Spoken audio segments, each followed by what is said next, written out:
اعوذ باللہ من الشیطان الرجیم بسم اللہ الرحمن الرحیم۔ السلام علیکم سامعین عزیزان اور احباب، آج 23واں روزہ افطار ہو گیا ماشاءاللہ، اور ہم صاحب قرآن سلسلہ میں مدنی زندگی میں آج سن 2 ہجری کا مطالعہ کریں گے۔ تو پہلے میں تراج بشیر ارل سے درخواست کرتا ہوں کہ یہ تلاوت کلام پاک سے ابتدا کریں۔ اعوذ باللہ من الشیطان الرجیم، بسم اللہ الرحمن الرحیم۔ قل اعوذ برب الناس، ملک الناس، الہ الناس، من شر الوسواس الخناس، الذی یوسوس فی صدور الناس، من الجنۃ والناس۔ صدق اللہ العظیم۔ جزاک اللہ۔ یہ جلو تلاوت کے، لیکن کوئی اور صورتیں پڑھا کرو، چھوٹی چھوٹی صورتیں، اور یہی 1 2 یہ آپ سب لوگ دہرا دیتے ہیں۔ چھوٹے بچے کو تو معافی ہے نا۔ سن 2 ہجری بڑا ایونٹ فل سال تھا۔ سن 1 ہجری لگ گیا سیٹل ہونے میں، اور وہ سیٹل ہونے میں صرف رہائش اور روزگار اور مسجد اور ایڈجسٹمنٹ سے نہیں تھی، اس میں نئے ماحول کے اندر، نئے قبائل کے ساتھ، نئے علاقے میں اپنی شناخت اور معاہدے، یہ ایک بہت بڑا کام تھا۔ سن 2 ہجری کا بھی آدھا سال انہی ابتدائی کاموں میں لگ گیا، تربیت، تعلیم، معاہدے، شمال کی طرف جانے والے اور مغرب کی طرف جانے والے جو مدینہ کے قبائل تھے، ان کے ساتھ رسول کریم صلی اللہ علیہ وسلم خود جاتے رہے، صحابہ کو ساتھ لے کے جاتے رہے۔ مقصد یہ تھا کہ امن مل جائے، اور اگر کوئی کل مسئلہ درپیش ہو تو یہیں سے نہ معاملات یا مسائل کھڑے ہونا شروع ہو جائیں۔ انہوں نے، قریش مکہ نے شرارت شروع کر رکھی تھی، اور پہلے تو انہوں نے اسی طرح تحقیر آمیز لہجے میں پیغام بھجوایا مدینہ کے اوس خزرج عرب قبائل کو کہ ہمارے کچھ لوگ بھاگ کر تمہارے پاس آ گئے ہیں، انہیں ہمارے حوالے کر دو،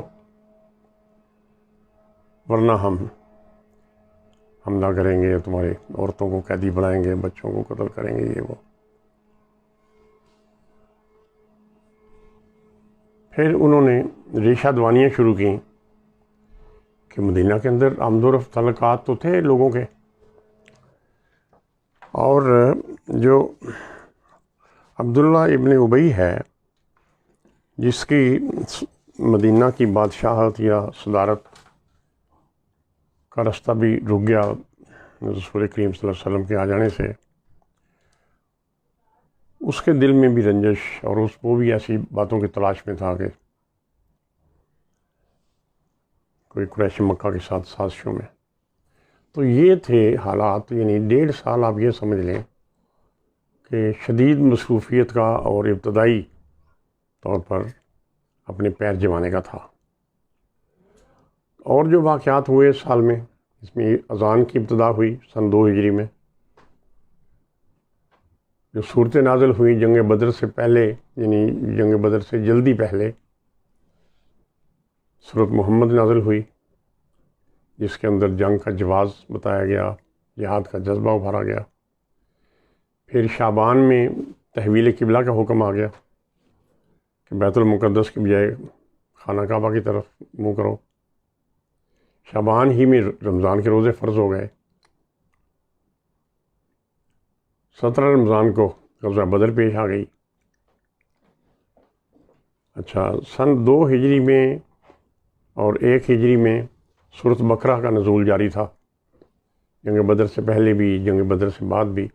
اس میں نئی شریعت، قبلہ کی تبدیلی کے احکام، حج کی اصلاحات، اور یہود کے خلاف فرد جرم اور منصب امامت سے یہود کی معزولی کے مضامین۔ اسی طرح شراب کے بارے میں پہلی دفعہ ناپسندیدگی والے جو آیات ہیں وہ اس میں اتری۔ پھر غزوہ بدر والے دن آپ کی صاحبزادی رقیہ جو حضرت عثمان بن عفان رضی اللہ تعالیٰ عنہ کی زوجہ تھیں، ان کی وفات ہو گئی۔ اچھا، ایک واقعہ یہ ہوا کہ جس دن غزوہ بدر ہوئی اور مسلمانوں کو فتح ہوئی، عین اسی دن پیشگوئی کے مطابق جو سن 590 میں مکہ میں ہوتے ہوئے آپ نے فرما دی تھی، اسی دن رومیوں کو بھی ایرانیوں پر فتح حاصل ہوئی۔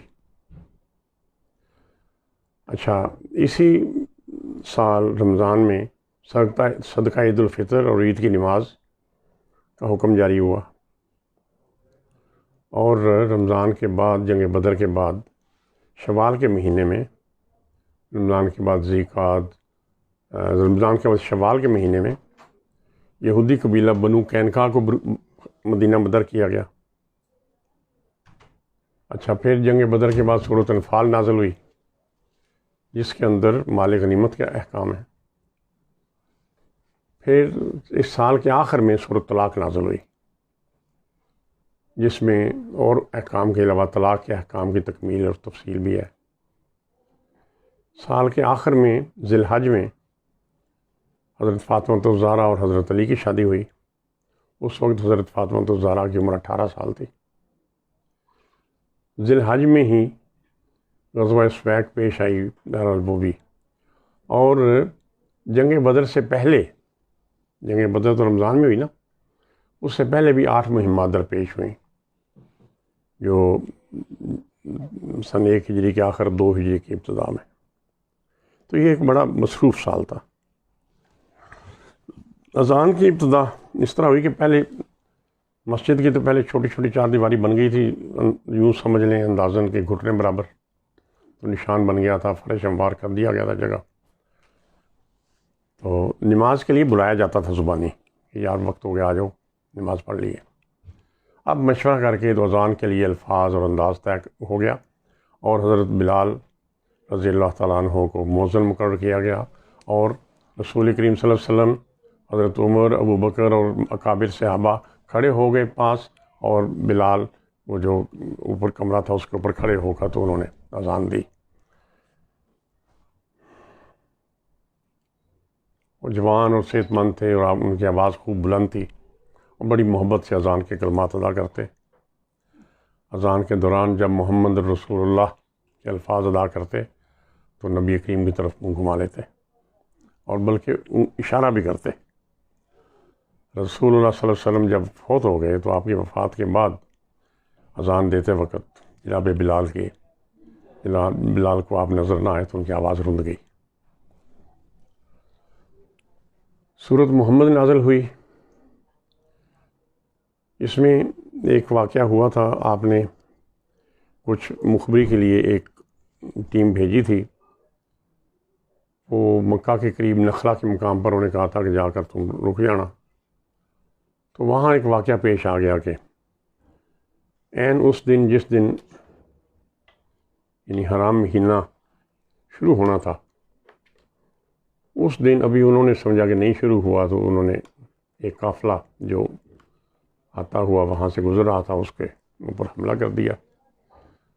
تو ایک بڑا آدمی عبداللہ حضرمی اس میں قتل ہو گیا، اور اس کے بعد جنگ کے بادل صاحب پر منڈرانے لگے تھے۔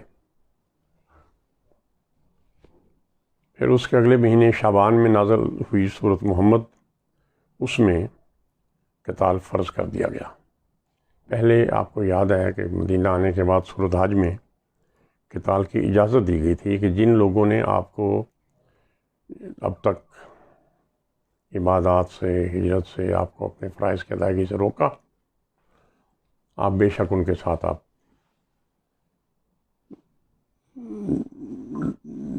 دفاعی قتال بھی کریں۔ لیکن سورۃ محمد، جس سورت کا دوسرا نام سورۃ قتال بھی ہے، اس میں قتال فرض کر دیا گیا، اور اس میں کہا گیا کہ جہاد بالسیف تم پر فرض کر دیا گیا ہے۔ کفاروں اور مومنین کی پوزیشن وضاحت کر دی گئی، فلسفہ جہاد اچھی طرح اس میں سمجھایا گیا احکام جنگ بیان کیے گئے، اور بتایا گیا اس میں، یہ دیکھیے ابھی جنگ نہیں ہوئی، اس سے پہلے یہ بتایا جا رہا ہے کہ منافقین جہاد سے فرار حاصل کرنے کی کوشش کریں گے۔ اہل ایمان مجاہدین کو ہدایات دی گئی کہ جب تم کافروں سے ٹکراؤ تو ان کی گردنیں اڑا دو، یہاں تک کہ جب ان کو خوب قتل کر چکو تو جو باقی بچے ہیں ان کو مضبوطی سے قید کر لو۔ ان قیدیوں کے لیے 4 صورتیں تھیں۔ ایک یہ کہ ان کو بطور احسان آزاد کر دیا جاتا، دوسری یہ کہ ان کو فدیہ لے کر رہا کیا جا سکتا ہے، تیسرا یہ کہ اپنے قیدیوں کے ساتھ تبادلہ کیا جا سکتا ہے کہ ہم آپ کا فلاں رہا کرتے ہیں، آپ ہمارے فلاں بندے بھیج دو مکہ سے، اور چوتھی صورت یہ تھی کہ غلام یا لونڈی بھی بنایا جا سکتا ہے۔ اور اس وقت پوری دنیا میں قیدیوں کو غلام بنایا جاتا تھا۔ آج کے زمانہ میں بھی جنگی قیدی بنائے جاتے ہیں اور ان کی رہائی کچھ شرائط کے بدلے ہوتی ہے۔ اس صورت میں بتایا گیا ہے کہ اگر مسلمان اللہ کے دین پر استقامت دکھائیں گے اور جہاد کے لیے اٹھ کھڑے ہوں گے تو اللہ ان کی مدد کرے گا۔ جس جنت کا وعدہ مسلمانوں سے کیا گیا ہے اس کی جھلک بھی دکھائی گئی، اور کہا گیا کہ آیات قتال سن کر ایمان والوں کا جذبہ بلند ہو جاتا ہے اور کفار پر خوف طاری ہو جاتا ہے۔ اور آج کل بھی دیکھ لیں کہ آیات قتال جو ہیں ان کی وجہ سے لرزہ طاری ہوتا ہے کفار پر، اور تو یہاں تک ان کی تو جرت ہو گئی کہ جی یہ آیات ری رائٹ کریں، یہ صورتیں ری رائٹ کریں جن میں قتال کا حکم ہے، نعوذ باللہ۔ صورت کے آخر میں دشمنان دین کو وعید ہے کہ اگر تم منہ پھیرو گے تو تمہاری جگہ اللہ ایسے لوگوں کو لے آئے گا، بلکہ یہ اپنے ساتھیوں کو بھی وعید ہے کہ اگر تم جہاد سے منہ پھیرو گے تو تمہاری جگہ اللہ ایسے لوگوں کو لے آئے گا جو تمہاری طرف بزدل نہیں ہوں گے۔ ذرا آپ یہ جو ہے ترتیب زمانی کے ساتھ اس بیان کا بنیادی مقصد یہ ہے کہ آپ ذہن میں ایونٹس کی ترتیب رکھیں کہ کس طریقے سے معاملات ہوتے گئے۔ اچھا، اب تک مسلمان نماز کے لیے اپنا رخ بیت المقدس کی طرف کرتے تھے، جیسا کہ پہلے ہم نے ذکر کیا تھا کہ یہودیوں نے پہلے تو امید ان کو لگی کہ جب مسجد بنائی انہوں نے کہ جی منہ مسجد کا قبلہ جو ہے وہ بیت المقدس کی طرف ہی ہے، اور آپ کو پتہ ہے کہ مکہ میں بھی 12 سال 13 سال مسلمان بیت المقدس کی طرف منہ کر کے نماز پڑھتے رہے۔ اس کی وجہ یہ تھی کہ وہ ہی مقدس مقام تھا، اور وہیں سب انبیاء بھی کئی اکثر مدفون تھے اور وہی مقدس جگہ تھی۔ تو یہاں آ کر بھی 1.5 سال تک بیت المقدس کی طرف منہ کر کے نماز پڑھتے رہے، لیکن شعبان سن 2 ہجری میں ایک کہیں سے وزٹ کر کے آ رہے تھے، ایک دوسرے محلے میں ظہر کی نماز پڑھ رہے تھے، تو عین نماز ظہر کے دوران سورۃ بقرہ کی آیات میں تحویل قبلہ کا حکم نازل ہو گیا کہ اپنا قبلہ بیت المقدس کے بجائے بیت اللہ شریف کو بنا لیں اور اپنا منہ خانہ کعبہ کی طرف پھیر لیں۔ اس دن سے، بلکہ اسی وقت آپ شمال کی طرف سے ہٹ کر جنوب کی طرف سے آگے فرنٹ پہ کھڑے ہو گئے اور باقی نماز خانہ کعبہ کی طرف منہ کر کے مکمل کروائی، اور اسی دن سے مسلمان اپنی نماز مکہ میں موجود خانہ کعبہ کی طرف منہ کر کے ادا کرتے ہیں اور کرتے رہیں گے۔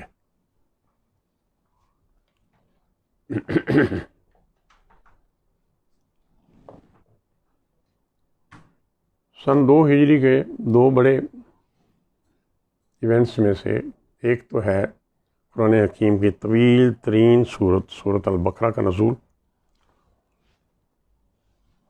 جس سے اس کی 2 خصوصیات ہیں، ایک تو یہ طویل ترین ہے، دوسرا یہ کہ اس میں قوانین ہیں، تیسرا یہ کہ اس میں واضح کر دیا گیا ہے کلیئرلی یہودی معزول ہو چکے امامت کے منصب سے اور اب یہ مسلمانوں کے پاس ہے۔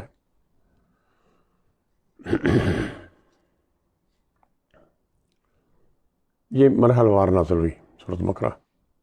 قرآن حکیم میں بھی دیکھیے، یہاں چوتھی اس کی صفت یہ کہ قرآن حکیم میں بھی سورۃ فاتحہ شروع میں ہے اور اس کے بعد پہلی سورۃ بقرہ ہی ہے۔ اس میں بھی انشاءاللہ کسی دن بتائیں گے کہ قرآن حکیم کی جس شکل میں ہمارے پاس ہے اس میں کیا مصلحت ہے۔ رسول کریم صلی اللہ علیہ وسلم خود اسی طریقے سے ترتیب دے کر گئے جیسی ہمارے پاس کتاب آج موجود ہے، جس طریقے سے الفاظ حفظ کرتے ہیں اور جس طرح ہم تلاوت کلام پاک کرتے ہیں، سورۃ فاتحہ سے لے کے سورۃ والناس تک۔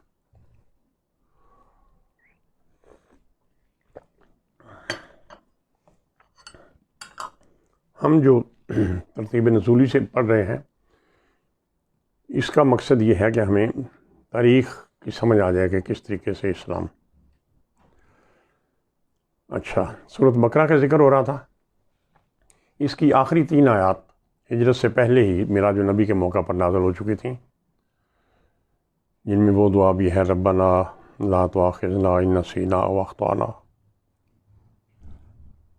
اچھا، اس کا زیادہ تر حصہ سن 2 ہجری میں نازل ہوا، اور 7 آیات ایسی ہیں جو آیت نمبر 275 سے 281 تک کہ جو سود کی حرمت کے متعلق ہیں، وہ بالکل رسول پاک کی زندگی کے اور بعثت کے آخری مرحلے میں سن 10 ہجری میں نازل ہوئی. ایک اس میں آیت ہے آیت الکرسی، وہ اس کی آیت نمبر 255 ہے. وہ آیت الکرسی ان 3 مقامات میں سے ایک مقام ہے جس میں اللہ تعالیٰ نے اپنا تعارف کروایا ہے، سورۃ اخلاص میں، آیت الکرسی میں، اور سورۃ حشر کی آخری آیات میں. ہر جگہ پہ کروایا ہے، لیکن ان میں تو اپنی عظمت اور جلال اور اپنے اختیار کا. اور ایک اور خصوصیت یہ ہے کہ قرآن حکیم کی سب سے طویل آیت بھی اسی سورۃ بقرہ میں ہے، اور وہ اس کی آیت نمبر 286 ہے. اس کا نام بقرہ اس لیے ہے کہ بقرہ گائے کو کہتے ہیں، اور اس کی آیت نمبر 67 میں گائے کا ذکر آیا ہے. وہ یہودیوں کے ایک واقعہ کا ذکر ہے کہ جس میں حوالے سے گائے کی قربانی کا حکم دیا گیا. تو اس میں اسلامی معاشرہ کی تشکیل کا بالکل ابتدائی دور تھا، اور اس ابتدائی دور میں نازل ہونے والی یہ طویل ترین سورت 2.5 پاروں پر مشتمل ہے. پہلا سپارہ سارا، دوسرا سپارہ اور تیسرا سپارہ آدھا یہ سورۃ بقرہ چلتی ہے. 286 آیات ہیں اس کی. پہلی آیات میں کافرین منافقین کی صفات بیان کی گئی ہیں، اور آیت نمبر 13 میں کفار کی اس امکانہ بات کا ذکر ہے جو بکواسی کہتے ہیں، پتہ نہیں لفظ استعمال کرنا چاہیے کہ نہیں، جو وہ کہتے تھے کہ کیا ہم بھی ان بے وقوفوں کی طرح ایمان لے آئیں، یعنی مسلمانوں کو وہ بیوقوف کہتے تھے.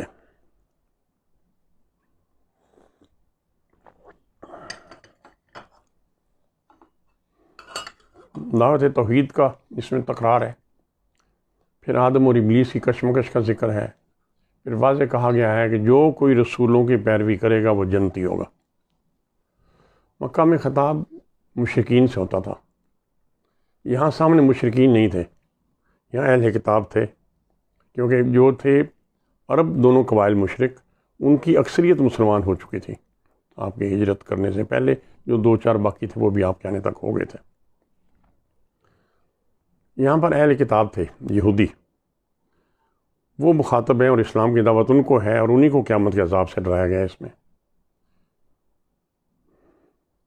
اس میں یہودیوں پر اللہ کے احسانات اور یہودیوں کی نافرمانی کا تفصیلی بیان ہے. ان کو بڑا فخر تھا اپنی نسل پر کہ بنی اسرائیل اللہ کے پیارے ہیں، اور یہ ان کو جس طریقے سے یہ نسلی تفاخر کا شکار تھے اور باقی عربوں کو یہ پست سمجھتے تھے اپنے آپ سے، اس پر ملامت کی گئی ہے. اور سورۃ بقرہ کی آیت نمبر 83 میں میثاق بنی اسرائیل کے 10 نکات کا ذکر ہے. یعنی تم سے وعدہ تو لیا گیا تھا توحید کا، والدین، اقربا، یتیموں، مسکینوں سے حسن سلوک کا، حسن کلام کا، اقامت نماز کا، زکوٰۃ ادا کرنے کا. دیکھیے زکوٰۃ، نماز پہلی قوموں کے ساتھ بھی، قتل سے اجتناب کا، اور بلا جواز جلاوطنی کا کی ممانعت کا. اب تم ان عہد پر کیوں نہیں قائم؟ پھر یہ بھی کہا گیا کہ بنی اسرائیل نسلی تعصب کی وجہ سے کفر کے مرتکب ہو رہے ہیں. پھر 13 آیات ایسی ہیں، آیت نمبر 92 سے 105، جس میں یہودیوں کی جرائم گنوائے گئے ہیں. ایک آیت ایسی ہے، آیت نمبر 118، جس میں مشرکین کا عام اعتراض جو تھا اس کا جواب ہے کہ وہ اس کا ذکر ہے کہ وہ کہتے تھے کہ اگر اللہ تمہیں آیات دے کر بھیج سکتا ہے تو ہمارے ساتھ خود کیوں نہیں کلام کرتا. یعنی بڑی ان میں اکڑ تھی نا.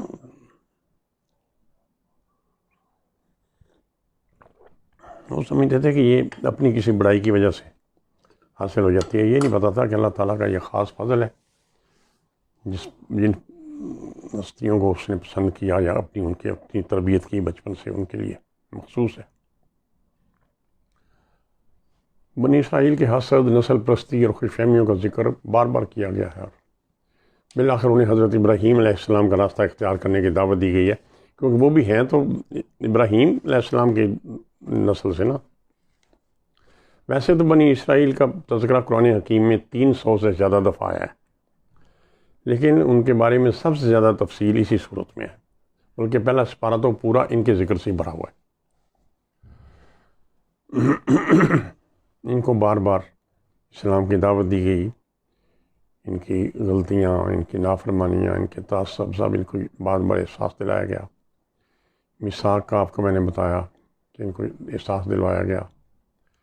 ان کی نسل پرستی کے مقابلے میں اسلام کی آفاقیت اور اسلام کا پوری نوع انسانی کے لیے دعوت ہونے کی وضاحت کی گئی۔ بنی اسرائیل کا مذہب بنی اسرائیل کے لیے تھا، ان کے نبی بنی اسرائیل کے لیے آتے تھے، صرف اس قوم کے لیے، جبکہ اسلام پوری نوع انسانی کے لیے ہے۔ بلکہ پچھلے دنوں میں غالباً سورۃ اعراف کے سبق کے دوران ہمیں یہ ذکر ہوا تھا کہ رسول کریم اس دن شاید بات اس طرح میں کی ہے یا نہیں کر سکا کہ اس میں تمام نوع انسانی کے لیے الناس کا ذکر کیا گیا ہے کہ رسول ہمارے نبی پاک صلی اللہ علیہ وسلم تمام نوع انسانی کے لیے نبی ہیں۔ اور پھر جب سورۃ جن اور سورۃ جو اس کے ساتھ دوسری نازل ہوئی تھی ان کا جب مطالعہ کرتے ہیں تو اس سے پتہ لگتا ہے کہ وہ جنوں کی طرف میں مبعوث تھے آپ، یعنی رسول کریم صلی اللہ علیہ وسلم تمام نسل انسانی کے لیے، حتیٰ کہ جنوں کے تکمیل کے لیے بھی آپ مبعوث تھے، صرف کسی ایک قوم یا کسی ایک نسل کی نہیں تھی۔ آیت نمبر 141 میں یہ واضح کر دیا گیا کہ بنی اسرائیل کو اب امامت سے معزول کر دیا گیا ہے، اور نئی امت جس کا نام امت مسلمہ ہے اس کو امت وسط متعین کیا گیا ہے، اور اس کو آخری شریعت کے احکام دیے گئے ہیں۔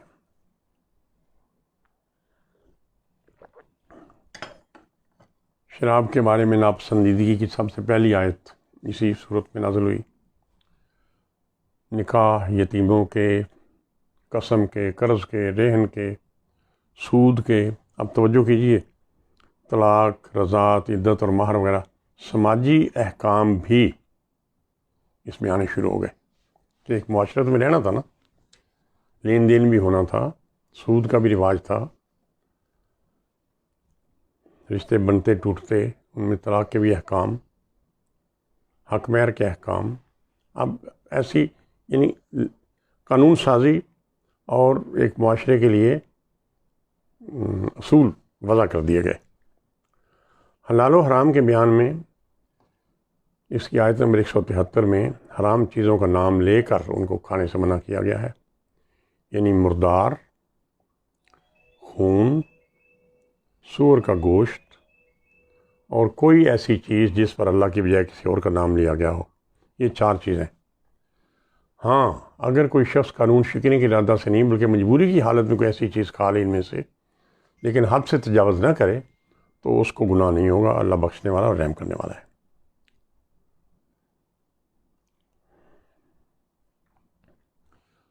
مومن کی 6 صفات سورۃ بقرہ میں بیان کی گئی ہیں۔ نمبر 1 کہ وہ ایمان بالغیب لاتا ہے، جرا نہیں کرتا، جو چیزیں اس کو بتا دی گئی ہیں اب اس کے ادراک اس کے حواس خمسہ سے کر سکے یا نہ کر سکے۔ مثلا جنت ہے، دیکھیے آپ اس کو کس چیز سے مثال دیں گے؟ دوزخ ہے، کبھی دیکھیے کسی نے؟ حواس خمسہ نہیں اس کو محسوس کر سکتے۔ روز جزا اور ایسی دوسری باتیں جو بتا دی گئی ہیں ان پر ایمان لے آئے، یہ مومن کی نشانی ہے۔ دوسری ہے اقامت صلاۃ۔ اقامت کا مراد یہ ہے کہ نماز کو ہر حال میں اس کے اوقات پر اور اس کے آداب کے ساتھ ادا کرنے کو معمول بنا لینا۔ پھر زکوٰۃ، پھر پہلے انبیاء پر ایمان، پھر پہلی کتابوں پر ایمان، پھر یوم قیامت پر ایمان۔ اس طرح منافقین کی 13 علامات بیان کی گئی ہیں۔ جھوٹ، دھوکہ، مکر۔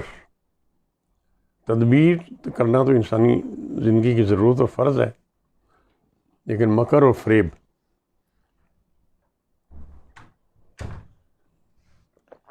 حماقت، فتنہ و فساد، اہل ایمان کا مذاق اڑانا، گمراہی، تذبذب، بے شعوری اور دلی بیماریاں جیسے حسد، لالچ، تکبر، یہ منافقین کی علامت ہے۔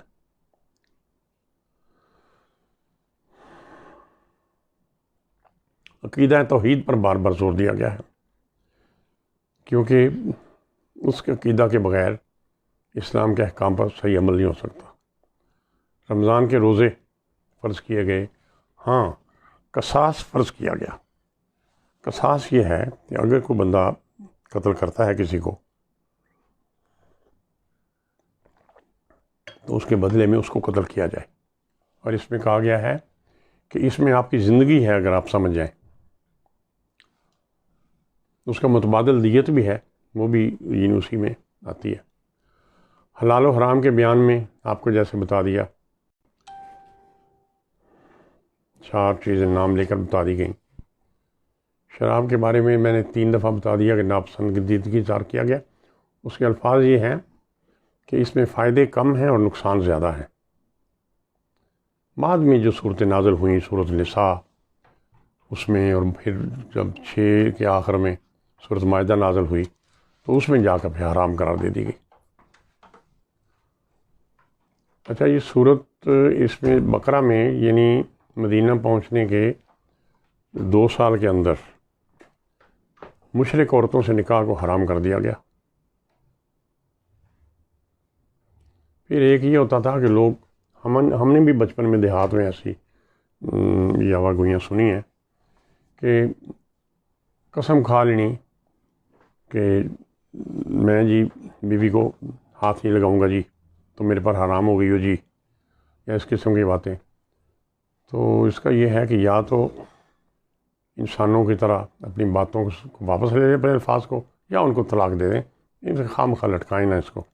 اور طلاق کے بعد ہاں عدت بھی صورت اس میں بیان کی گئی کہ 3 طہر عدت ہے، اس کے بعد عورت دوسرا نکاح کر سکتی ہے۔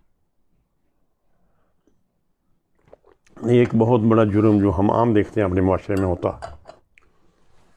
وہ ہے کہ بیویوں کو اذیت دینا، خاص طور پر طلاق کے معاملات میں عورتوں کو لٹکا دینا اور ان کے مہر ادا کرنے میں ان کے ساتھ ظلم کرنا۔ عورت بے بس ہوتی ہے،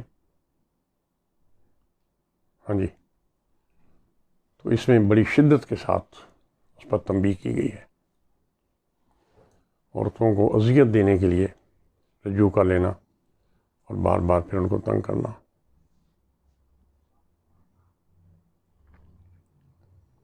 اچھا، جس مسجد میں آپ نے اپنا رخ تبدیل کیا تھا مکہ کی طرف، اس مسجد کو مسجد قبلہ تین کہتے ہیں، اور ہم لوگ آپ کے امی جی اور میں جب گئے حج پہ تو ہم نے اس مسجد میں نماز پڑھی، ہم نے ظہر کی ہی پڑھی وہاں، تو اس میں دونوں طرف محراب ابھی تک بنی ہوئی ہیں، یا جب تک ہم گئے تھے اس وقت دونوں طرف محراب تھی۔ ایک اس میں ہے کہ اس سے کچھ ابہام بھی پیدا ہوتا ہے کہ کوئی حرج نہیں کہ اگر تم صفا اور مروہ کا طواف کرو، اس سے ابہام پیدا ہوتا ہے کہ کوئی حرج نہیں کی، مطلب یہ تو رکن ہے حج دا۔ اس کی بیک گراؤنڈ یہ ہے کہ جاہلیت کے زمانہ میں صفا اور مروہ پر بت رکھے ہوئے تھے، اس لیے مسلمان شروع میں حج کے موقع پر صفا اور مروہ کا طواف نہیں کرتے تھے کیونکہ وہاں بت پڑے۔ تو فرمایا گیا کہ صفا اور مروہ کا طواف کرنے میں کوئی حرج نہیں۔ بعد میں اللہ نے جب مکہ فتح کروا دیا تو سارے بت صاف ہی کر دیے گئے وہاں سے، تو پھر تو کوئی مسئلہ رہ نہیں گیا۔ جو شخص مرتد ہو جائے اس کے سارے اعمال باطل ہو جاتے ہیں اور وہ جہنم کا حقدار ہو جاتا ہے۔ مرتد ہونا کیا ہوتا ہے کہ اللہ اعلان مسلمان ہے بندہ، مسلمانوں کے گھر پیدا ہوا ہے، یا زبانی پہلے کچھ اور مذہب تھا تو مسلمان منتقل ہو گیا ہے، مسلمان ہو گیا، کلمہ شہادت کا اقرار کر لیا، اشہد ان لا الہ الا اللہ اشہد ان محمدً عبدہ ورسولہ، لوگوں نے دیکھ لیا کہ یہ مسلمان ہے، نماز بھی پڑھتا ہے، ہمارے ساتھ ہی ہے۔ اس کے بعد جو بندہ اسلام چھوڑ کر کفر میں چلا جائے اس کو کہتے ہیں مرتد، اس کے بارے میں واضح اعلان ہوا کہ اس کے تمام اعمال باطل ہو جاتے ہیں، چاہے اس نے مسجدیں بنوائی ہوں، چاہے اس کے ہسپتال چل رہے ہوں، چاہے اس کے صدقات اور وظیفے لوگوں کو غریب غربا کو چل رہے ہوں، چاہے اس نے دن و رات میں 36 گھنٹے عبادت کی ہو بقول میرے ایک دوست کے، ان کے باوجود وہ جہنم کا حقدار ہو جاتا ہے۔ اور دنیا میں اس کی سزا یہ ہے، جہنم تو آگے جا کے ملے گی نا، دنیا میں اس کی سزا یہ ہے کہ جو بندہ پہلے مسلمان ہے اس کے بعد مرتد ہو جاتا ہے، جیسا کہ پاکستان میں نئے مذہب میں لوگ، یا یہ کہ مسلمان چھوڑ کے عیسائی ہو جائیں آپ، یا بت پرست ہو جائیں یا کچھ، دنیا میں سزا یہ ہے کہ اگر وہ سمجھانے کے باوجود باز نہ آئے، سمجھانے کے باوجود کسی انسان کی، تو اس کو قتل کر دیا جائے۔ قتل کا حکم ہے، لیکن قتل سے پہلے سمجھانے کے باوجود کسی انسان کی جان لینا، اس سے پہلے یہ شرط ہے کہ پہلے سمجھا لو، آپ مطمئن ہو جاؤ کہ سمجھانے سے نہیں ہو رہا، تو پھر اس کی سزا قتل ہے۔ اسلام میں ایک آپ پڑھیں گے آگے کہ لا اکراہ فی الدین، کہ داخل کرنے کے لیے آپ جبر نہیں کر سکتے، مجبور کر کے کسی کو مسلمان نہ کریں، خدا دل نہیں کر رہا تو کہ نہیں یار نہیں پڑھ یار تو ہو گیا مسلمان، اس سے منع کیا گیا ہے۔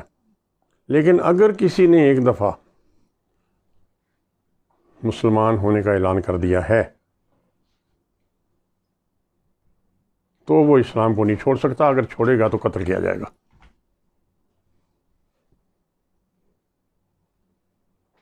احکامات کی تفصیل کے لیے انسان کو، ہاں بیٹا، قرآن حکیم کی تلاوت با ترجمہ کرنی چاہیے، کیونکہ عربی ہماری زبان نہیں ہے۔ جب بھی آپ تلاوت کریں، جتنی بھی کریں، اس کا ترجمہ پڑھا کریں تاکہ پتہ چلے۔ بڑی جزیات کے ساتھ قرآن شریف میں باتیں واضح کی گئی ہیں۔ سورۃ بقرہ کے آخری حصہ کا موضوع ہے کہ مسلمانوں کو آخری شریعت کے احکام پر پابندی سے عمل پیرا ہونا چاہیے۔ فرمایا گیا کہ ہم نے بعض انبیاء کو بعض پر فضیلت عطا فرمائی۔ اچھا، فضیلت کے بارے میں بھی مدینہ میں ایک واقعہ پیش آیا کہ ایک یہودی نے آ کر شکایت کی کہ جی میں نے حضرت موسیٰ کی فضیلت بیان کی تو اس مسلمان نے حضرت موسیٰ کو بارے میں تنقیص والے الفاظ، یعنی ان کی پوزیشن گھٹانے والے الفاظ بیان کیے اور آپ کی بڑائی بیان کی، تو رسول اللہ نے منع فرمایا۔ آپ نے کہا کہ دوسرے میری تعریف ایسے انداز میں مت کیا کرو کہ دوسرے نبیوں کی شان میں فرق آئے۔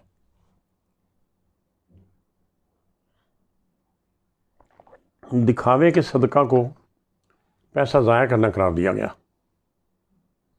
اور صدقہ کے بارے میں یہ پابندی نہیں ہے کہ اعلانیہ چھپ کر ہی دینا ہے، اعلانیہ بھی دیا جا سکتا ہے، بلکہ الفاظ ہیں کہ اعلانیہ بھی دو، خفیہ بھی دو، کہیں پہ چھپا کے دینا بہتر ہے، کہیں پہ اعلانیہ دیے تو بھی کوئی حرج نہیں۔ اچھا، صدقہ کے بارے میں بڑا واضح حکم ہے کہ صدقہ میں ناکارہ چیز، استعمال شدہ چیز، پھٹے ہوئے کپڑے، کریک ہوئے برتن نہیں، وہ نہیں دے، ناکارہ چیز صدقے میں نہیں دی جا سکتی۔ صدقہ میں اچھی چیز دیں گے آپ۔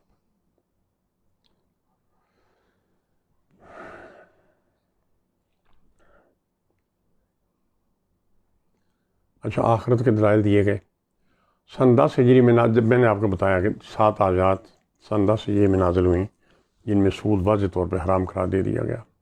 ہاں، سورۃ بقرہ میں ہی قرض کی تحریر لکھ لینے کا حکم ہے کہ اگر قرض لو دو تو لکھ لیا کرو، اور جس طرح یہ کوئی آپ چیزیں پلیج کرتے ہیں بینکوں کے پاس، اس طرح لوگ ایک دوسرے کے پاس ضمانت کے طور پہ اے میری کڑی رکھ لے، میں نے 2000 روپے دے دے، میں واپس کراں گا تو کڑی لے لاں گا، تو اس کے بھی احکام ہیں کلیئرلی۔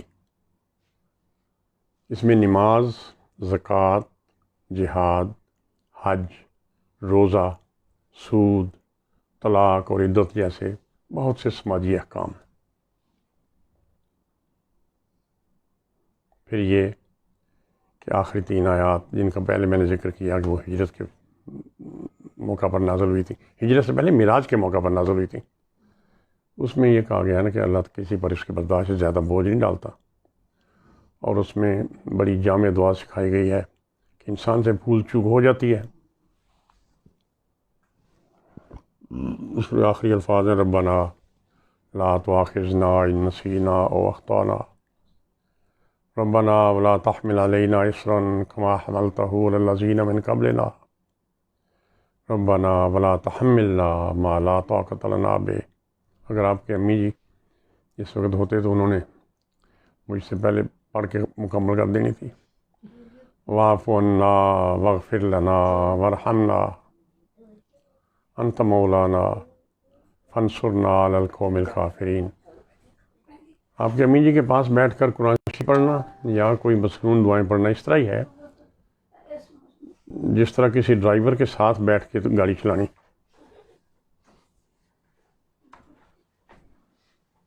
ان آیات یا دعائیہ آیات کا ترجمہ یہ ہے کہ یا اللہ اگر ہم سے بھول چوک ہو جائے تو ہماری گرفت نہ کرنا،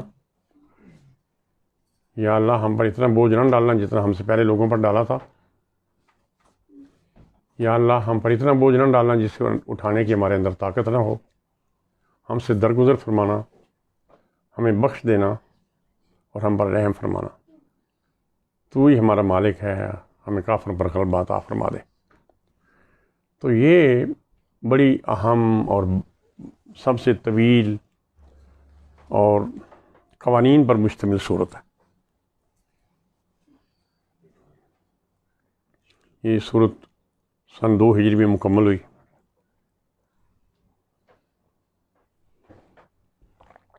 اس کی اہمیت کا اندازہ یہیں سے لگا لیں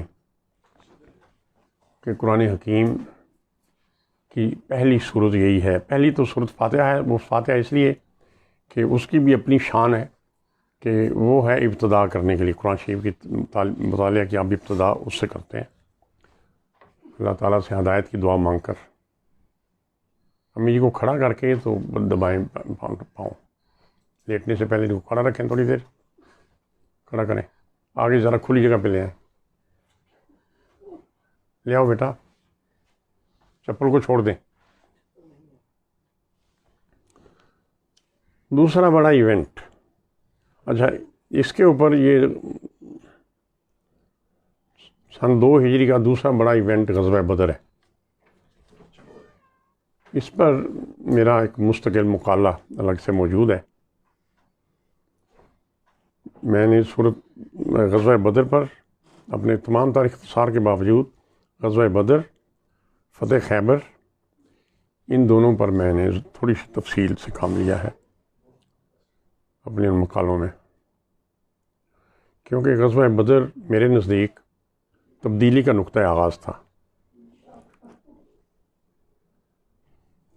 1 منٹ کے لیے ذرا میں 1-2 گھونٹ کافی پی لیتا ہوں، پھر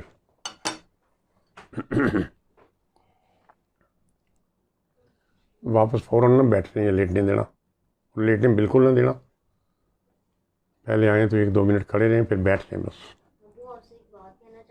جی جی جی جی کہہ دیں جی بیٹے۔ اچھا،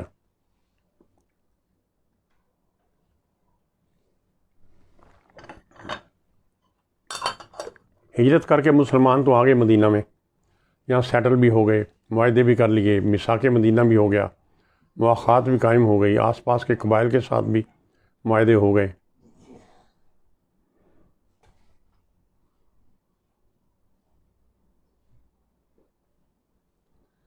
لیکن مکہ کے مشرکین نے مسلمانوں کو چین نہیں لینے دیا۔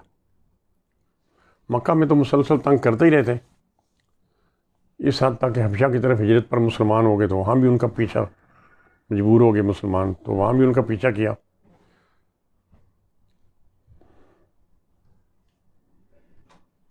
باقی مسلمانوں اور خاندان بنو ہاشم کا بائیکاٹ کیا گیا، اور وہ مکہ سے باہر خواجہ ابو طالب کی گھاٹی میں 3 سال تک مجبور اور پناہ گزین رہے۔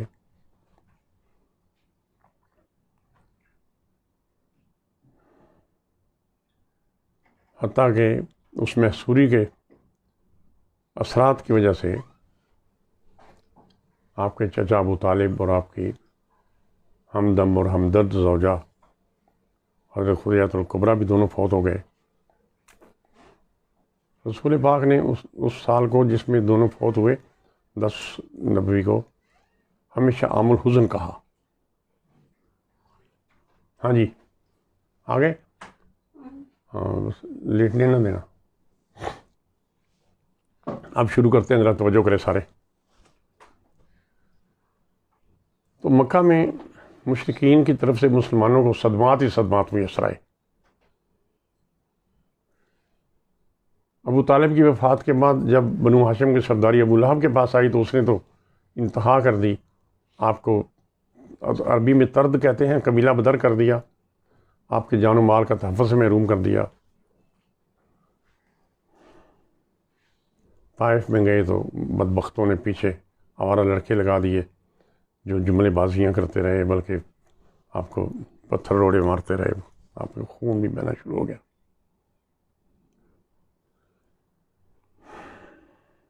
لیکن مسلمانوں کو یہ حکم رہا کہ آپ اپنے ہاتھ روک کے رکھیں، جھگڑا نہ کریں، بدامنی نہ ہو. جو ہم تو ان کو بات سمجھا رہے ہیں لوگ سمجھ جائیں، اس طرف آ جائیں. لیکن جیسا ہم نے ابھی پڑھا کہ مدینہ پہنچ گئے تو سن 1 ہجری میں ہی پہلے سال میں، بیٹا جی تشریف رکھیں، سورۃ حج میں اس کی آیت نمبر 39 اور 40 میں ہتھیار اٹھانے کی اجازت دے دی گئی. اس کے ایگزیکٹ الفاظ آپ کو بتاتے ہیں. جن مسلمانوں سے کافر جنگ کر رہے ہیں اب ان کو بھی مقابلے کی اجازت دی جاتی ہے کیونکہ وہ مظلوم ہیں. یقیناً اللہ کو ان کی مدد کا پورا اختیار ہے. یہ وہ لوگ ہیں جنہیں صرف اس قصور پر اپنے گھروں سے ناحق نکال دیا گیا کہ وہ کہتے تھے کہ ہمارا رب صرف اللہ ہے. اور کیا بگاڑا تھا انہوں نے، مسلمانوں نے؟ صرف یہ قصور تھا کہ وہ کہتے تھے کہ ہمارا رب صرف اللہ ہے، کوئی بت یا کوئی بزرگ نہیں ہے. اس وحی کا صاف مطلب تھا کہ اب مشرکین کے ساتھ مبارزت ہوگی. غور طلب نقطہ یہ ہے کہ صرف ان لوگوں سے لڑائی کی اجازت دی جا رہی ہے اور حکم نہیں دیا جا رہا، اجازت دی جا رہی ہے، جو مسلمانوں پر ظلم اور زیادتی کرتے ہیں.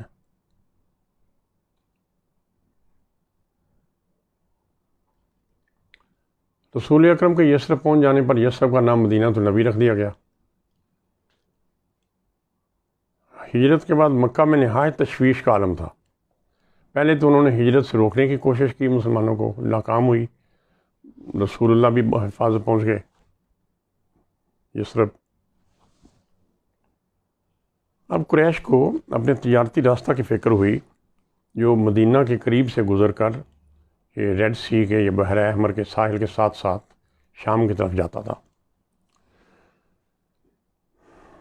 مسلمان اب ان کے تجارتی راستہ میں آ کر بیٹھ گئے.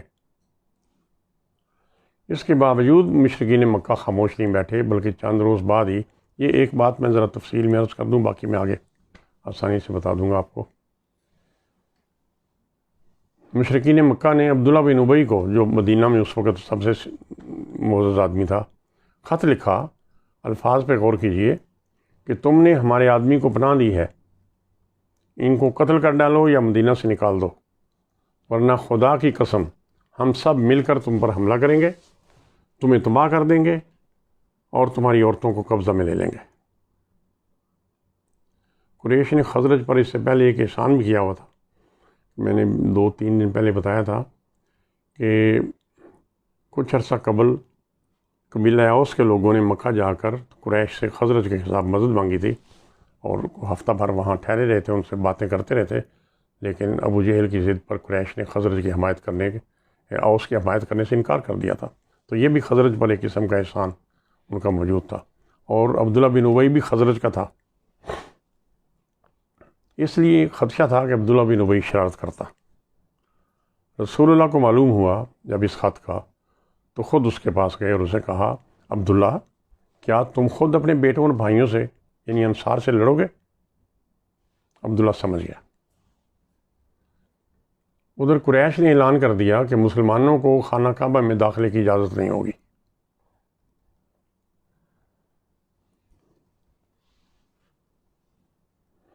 پھر چھوٹے چھوٹے واقعات پیش آنا شروع ہو گئے. سب سے بڑا واقعہ وہ پیش آیا کہ جب سن 2 ہجری کے رجب کے مہینے میں جنوری 624 میں اطلاع ملی کہ جنوب کی طرف سے یمن کے طرف سے ایک تجارتی قافلہ مکہ آ رہا ہے. آپ نے اپنے پھپھوزاد بھائی عبداللہ بن جہش کے ساتھ 8 مہاجر صحابہ بھیجے کہ جاؤ مکہ اور نخلا کے درمیان کسی جگہ پر گھات لگا کر بیٹھ جاؤ اور اس قافلے کے حفاظتی انتظامات کے بارے میں مدینہ اطلاع دیں۔ تو جیسا میں نے آپ کو ابھی بتایا کہ ہوا یہ کہ جب یہ لوگ نخلا میں خیمہ زن ہوئے تو اسی وقت قریش کا ایک اور چھوٹا سا قافلہ، وہ نہیں جس کی خبر گیری کے لیے گئے تھے، بلکہ ایک اور چھوٹا سا قافلہ جس کے اونٹوں پر کھجور، چمڑا اور دوسرا سامان تجارت لدا ہوا تھا، ان کے قریبی خیمہ زن ہو گیا۔ یہ رجب کا مہینہ تھا۔ اگرچہ حضور نے اپنی ہدایات میں واضح طور پر ماہ حرام کی پابندی اور لڑائی نہ کرنے کا کوئی واضح حکم نہیں دیا تھا، تاہم ماہ حرام کا تاریخی اور روایتی تقدس ان لوگوں کو معلوم ہی تھا۔ عرب میں رجب کا مہینہ تو حرام تھا ہی۔ ادھر ان لوگوں کو قتال کی اجازت والی آیات معلوم تھیں، چنانچہ رجب کے آخری دن میں انہوں نے اس قافلے پر تیر چلا دیے۔ ایک معزز آدمی عمر بن عبداللہ حضرمی جو قریش کے رئیس اعظم کا حلیف تھا مارا گیا، اور ایک آدمی بچ کر مکہ بھاگ گیا۔ ایک شخص عثمان مخزومی اور ایک غلام ہتھیار ڈال کر قیدی بن گئے، جن میں سے غلام جس کا نام حکم تھا اس نے مدینہ میں آ کر اسلام قبول کر لیا اور وہیں رہنے لگا۔ عثمان مخزومی فدیہ دے کر مکہ واپس چلا گیا۔ اب عبداللہ بن جہش جو آپ نے بھیجا ہوا تھا قافلہ، یہ گروپ، وہ اپنے ساتھیوں، قیدیوں اور اونٹوں اور سامان تجارت کے ساتھ مدینہ واپس آئے اور مال غنیمت کا 5واں حصہ رسول اللہ کے لیے الگ کر دیا اور باقی اپنے درمیان تقسیم کر لیا۔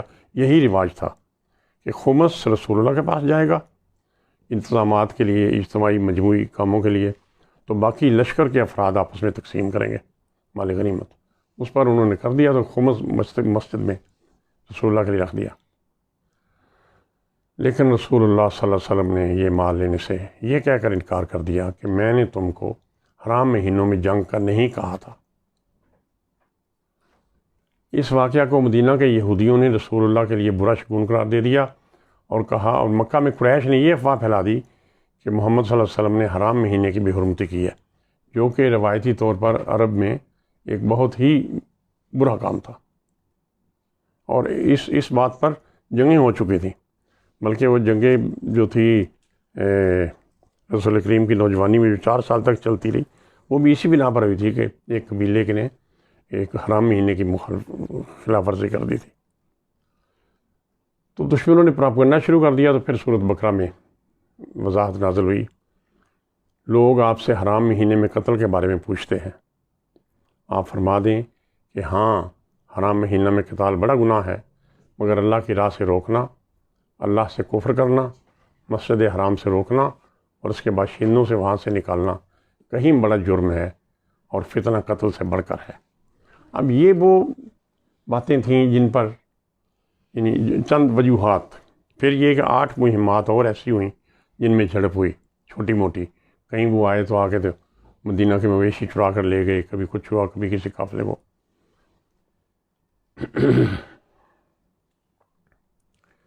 چین نہیں لینے دیا انہوں نے۔ تو ایک قافلہ آ رہا تھا، اس کی ابو سفیان کی قیادت میں، کافی مال تھا اس میں مکہ والوں کا، شام سے مکہ کی طرف جا رہا تھا۔ جب وہ شام کی طرف جا رہا تھا تو اس وقت بھی مسلمانوں کے کسی گروپ نے ان کو للکارا، یا وہ آگے نکل چکے تھے تو بعد میں سے للکارا پیچھے سے۔ واپسی میں اس جگہ سے پہنچنے سے پہلے بدر کے قریب سے اس نے گزرنا تھا، مکہ کے قریب 3 پوائنٹ بدر پڑتا تھا اس رستے پر، تو اس نے پہلے تیز رفتار اونٹنی آگے بگا دی پیغام رسانوں کی کہ مجھے یہاں سے خطرہ ہے، میرے قافلے کو لوٹ لیں گے، تو آپ اس پہ بھیجیں مدد۔ یہ خبر سن کر تو مکہ میں افراتفری پھیل گئی، تو انہوں نے 1000 افراد، 7 ڈانسرز، 7 شراب، نال گانے بجانے والے مراسی، نال یہ سارا کچھ لے کے تو بڑے غرور کے ساتھ وہ آ کر تو وہاں بدر کے مقام پر خیمہ زن ہو گئے۔ رسول اللہ کو جب پتہ چلا کہ وہ اس طرح کر کے تو آ رہے ہیں، تو یہ ادھر سے نکلے تو یہ سارے غریب مسکین، کسی کے پاس کچھ نہیں۔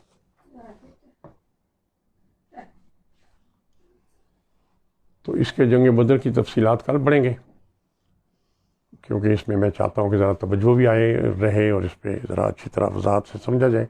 کتنے منٹ ہو گئے؟ اچھا 50 منٹ بھی ہو گئے ہیں پھر چلو ٹھیک ہے، انشاءاللہ کل تفصیل سے جنگ بدر پڑھیں گے۔ صدق اللہ العظیم، آج کا یہیں ختم کرتے ہیں۔ تو کل سے یہ بھی کوشش کرنی ہے ہم نے کہ جب بیٹھیں تو 5 منٹ پہلے آ کر بیٹھ جائیں۔ دوسرا یہ کہ ذرا جو مسائل ہیں ان کو پہلے قابو پا کر بیٹھیں۔ دعا کرتے ہیں تو ہم آپ دعا کروائیں بآواز بلند۔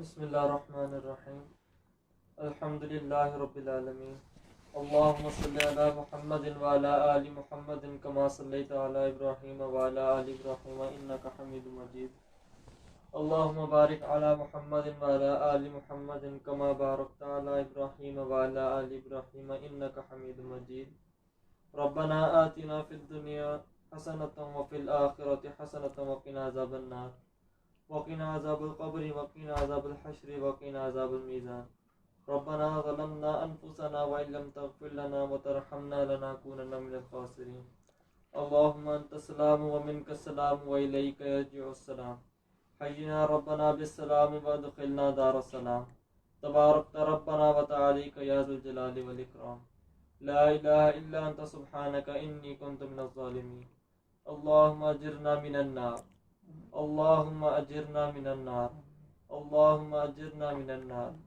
یا حی یا قیوم برحمتک استغیث، وصلی اللہ تعالی علی خیر خلقہ محمد وعلی آلہ واصحابہ اجمعین برحمتک یا ارحم الراحمین۔ ٹھہر جاؤ۔ یہ کافی وقت بھی ہو گیا، 50 منٹ ہو گئے، لیکن جنگ بدر ایک اہم ترین واقعہ ہے مسلمانوں کی تاریخ کا۔ جیسا میں نے شروع میں کہا کہ وہ تبدیلی کا نقطۂ آغاز تھا۔ اس میں کچھ ایسے معاملات ہیں جن کا سمجھنا ضروری ہے، تو اس کو درمیان میں اس لیے چھوڑا ہے کہ یعنی سکون سے کل انشاءاللہ تعالی ہم پہلے جنگ بدر ہی پڑھیں گے، اس کے بعد اگر وقت ہوا تو پھر کچھ اور انشاءاللہ مطالعہ کریں گے۔ جی